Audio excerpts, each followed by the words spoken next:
We are picking up on this acoustic build right where we left off. I'm hoping by the end of this episode to have this rim set completely finished. Stick around and see if that happens. I'm Jeff, and you're watching Home Built Workshop.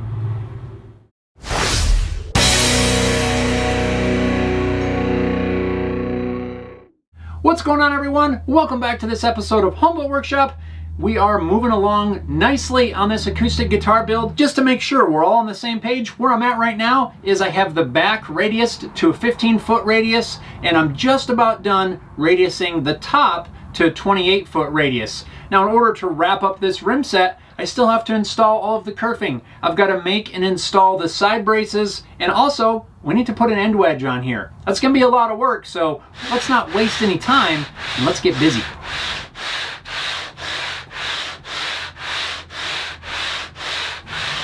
Now, as I'm checking my progress, I've been periodically chalking up the surfaces so that I can see where I'm sanding and where I still have some material left to remove.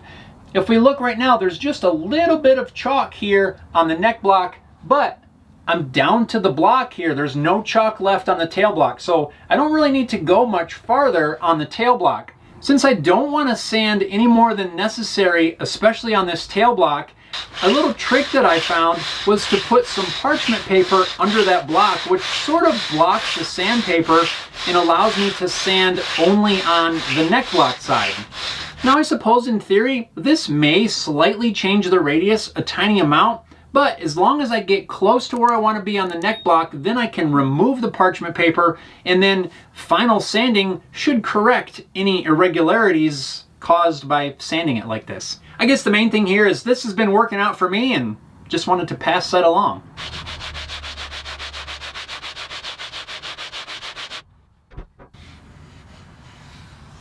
I'm gonna call that good. Before I begin working on the lining, I'm going to remove my spreaders and spend a few minutes with some sandpaper and get the inside sanded. Here, I'm just using a piece of a dowel with some sandpaper wrapped around it.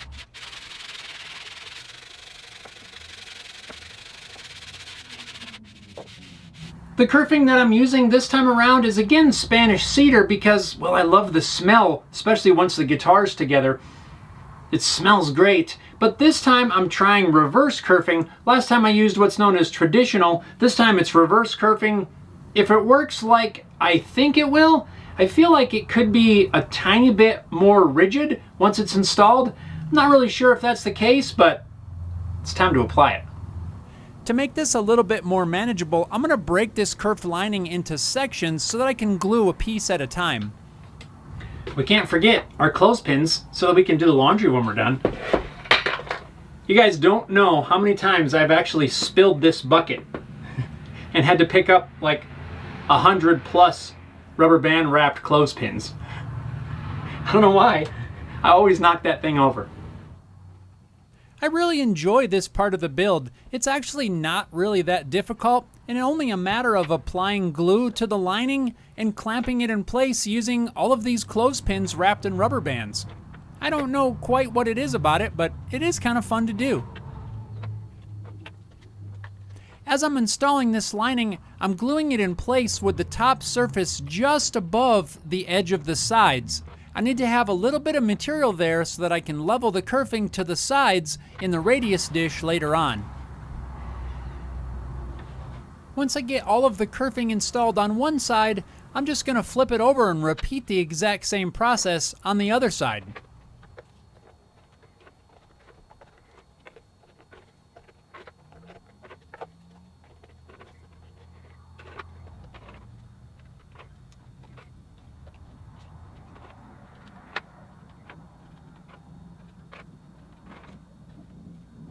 And that's the last piece of kerfing, or as some call it, kerf lining.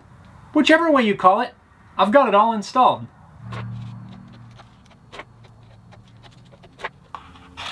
Remember how I said I was gluing the lining just a little bit proud of the sides? Now I'll add some chalk to the sides as well as the lining And using the radius dish, we'll sand off any of that excess so that the lining has exactly the same radius as the sides. The chalk is just a visual aid so we can monitor the progress as we sand. Since the neck and the tail block are already leveled, I only want to sand just enough to level the kerfed lining with the sides.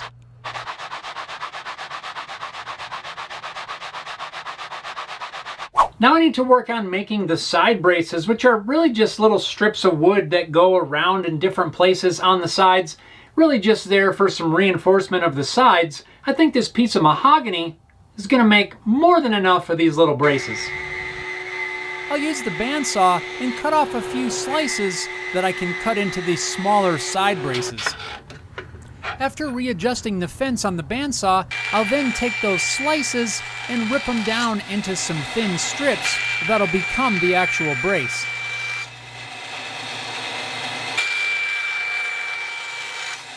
All I need to do now is take my mahogany strips.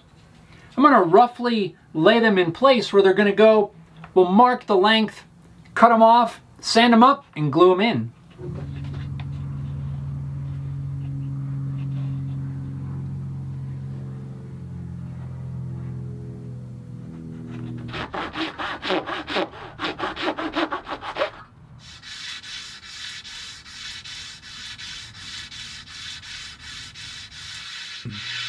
You can't really see it here because my hands are in the way, but here I'm rounding over the outside corners just so that the piece has a bit more of a cleaner look.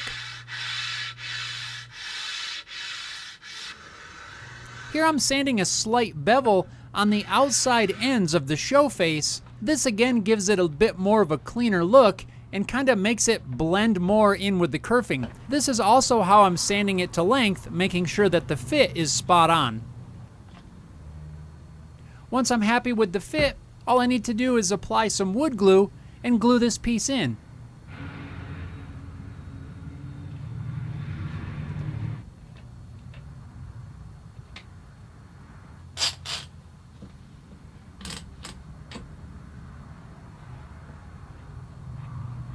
Well, there's one.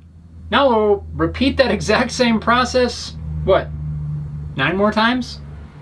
8 more times? Something like that. There's a little bit of repetition in this build. Sanding the sides. Sanding one side is the same as sanding the other side. Gluing in one brace is the same as gluing in 10 braces. It's like that old saying, you seen it once, you've seen it 1,000 times.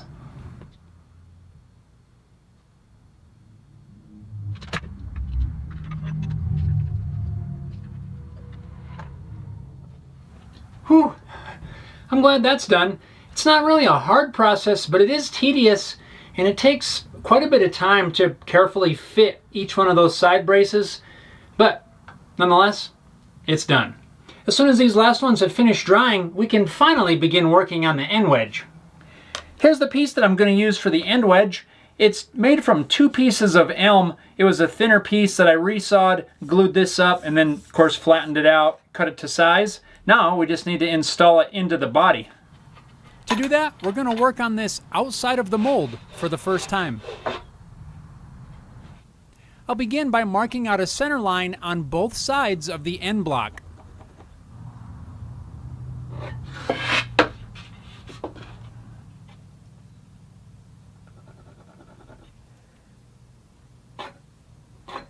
Now I'm just checking my center lines with a square. Sometimes if you've sanded one side a little more than the other, it is possible to get 2 center lines. As I'm checking these though, they are pretty close. There's really not a whole lot of variation between the 2 sides, so I feel pretty good that my center lines on the blocks are right where I can lay out the end wedge. To help hold the end wedge in place, I'm going to apply some double-sided tape to the back side.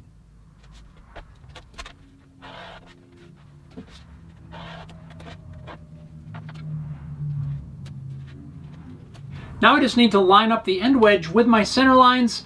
I've transferred the center line of the end wedge onto the back as well, because that's really the only way you can see kind of what you're doing. If you only have it on one side, it's really going to be hard to line up. One thing I'm always concerned about with this step is putting the wedge on the wrong way. The wide portion of the end wedge goes toward the top, so make sure you have the orientation correct.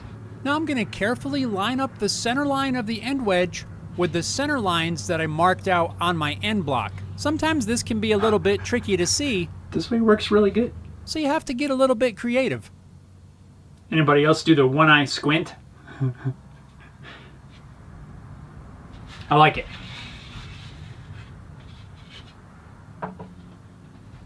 I'm using a scrap of 2x4 to hang the side from. With the end wedge held in place by both some clamps as well as a double-sided tape, I'm going to use the actual end wedge as a saw guide to cut a kerf down through the thickness of the sides.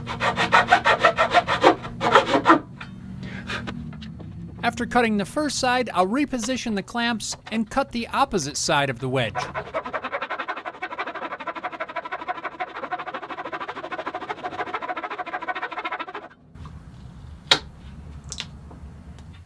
After removing the actual end wedge, I'm going to switch to a scrap of wood to use as a saw guide as I cut a bunch of little kerfs across the portion that I need to remove. After I make a cut, I'll move my scrap piece of wood over just a little bit and continue making kerfs all the way across.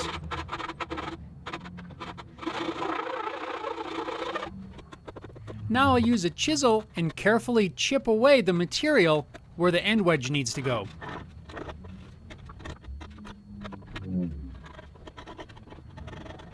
After a few minutes of cleaning up with a chisel, there's our end wedge slot. It's time to glue in that end wedge.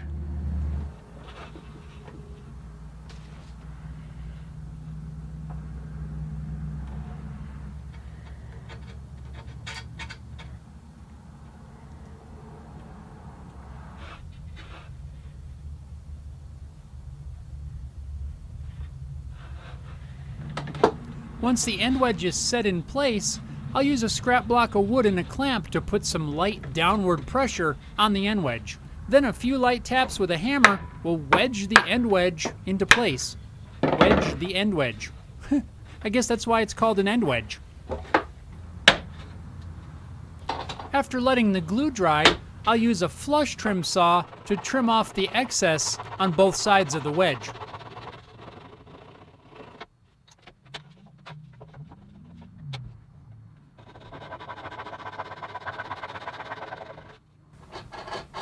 A few passes with a chisel will make sure the end wedge is exactly flush with the sides. When I made the end wedge, I intentionally made it thicker than the sides. This is because I wanted to make sure I had plenty of material so that the final result will be level with the sides. I'll use a block plane to quickly remove most of this excess material, leaving the end wedge just a tiny bit proud of the sides. From there, it only takes about a minute or so of sanding to flush everything up. Our end wedge is nice and smooth.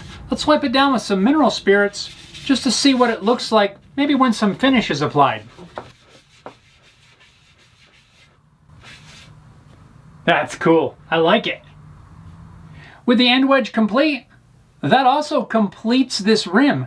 This thing is completely done. We've got our side bracing in, we've got our kerfing in, end wedge is done.